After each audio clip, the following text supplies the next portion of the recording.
নমস্কাৰ মই জ্যোতি কলিতা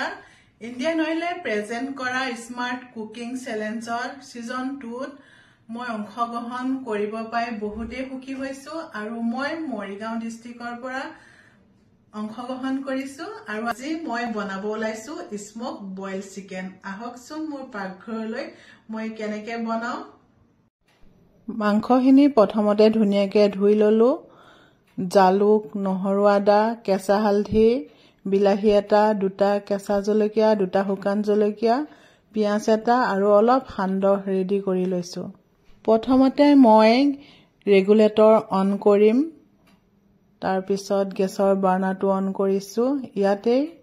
বিলাহীটো প্ৰথমতে পুৰি লম কাৰণ স্মোক চিকেন বনাবলৈ ওলাইছো আৰু জলকীয়া কিটাও পুৰি লম অলপ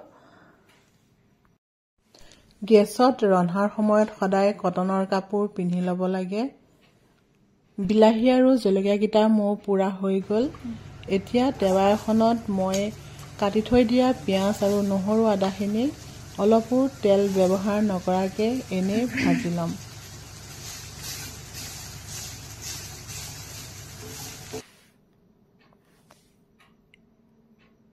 এয়া দেখিছে কালাৰটো ব্ৰাউন হৈ গৈছে অলপমান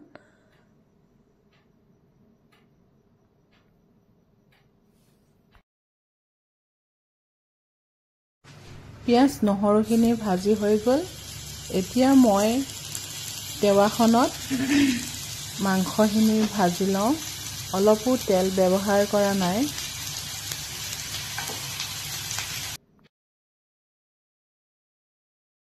এতিয়া মাংসখিনি লুটিয়াই দিওঁ দেখিছে কালাৰটো গোল্ডেন কালাৰ হৈ গৈছে স্মোক হৈ গৈছে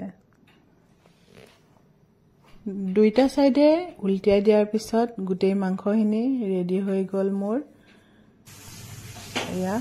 মাংসৰ কালাৰটো চাওক এতিয়া ভাজি থৈ দিয়া নহৰু আদা আৰু পিয়াজখিনি লগত জালুক কেঁচা হালধি আৰু পুৰি থৈ দিয়া জলকীয়া কিটা একেলগে ললো আৰু বিলাহীৰ পুৰি যোৱা অংশখিনি সাফা কৰি মিক্সিটোত ধুনীয়াকৈ আধা পিছাকে পিছি লওঁ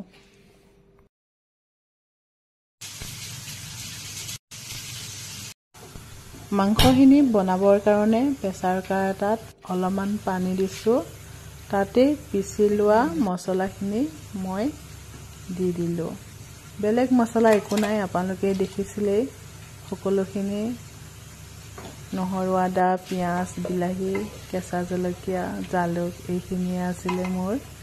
আৰু ইয়াতে স্মোক কৰি থোৱা মাংসখিনিও দি দিলো আৰু আন্দাজমতে অলপমান নিমখ এতিয়া 3টামান চিটিয়াহালৈ মিডিয়াম জুইত মাংসখিনি সিজিবলৈ দিম এয়া মোৰ মাংস উতলি আছে শেষত মই অলপমান সান্দহৰ গুড়ি ইয়াত দি দিম কাৰণ তেতিয়া মাংসৰ জুলটো অলপ ডাঠ হ'ব আৰু খাবলৈও সোৱাদ হ'ব আৰু ধনিয়া অলপ দি দিলো আজি মোৰ স্মোক বইল চিকেন ৰেডি হৈ গল শেষত মই ৰেগুলেটৰ অফ কৰিলো তাৰ পিছত বাৰ্নাৰটো অফ কৰিলো আৰু এতিয়া খাবলৈ ৰেডি চাওকচোন ডিশটো কেনেকুৱা লাগিছে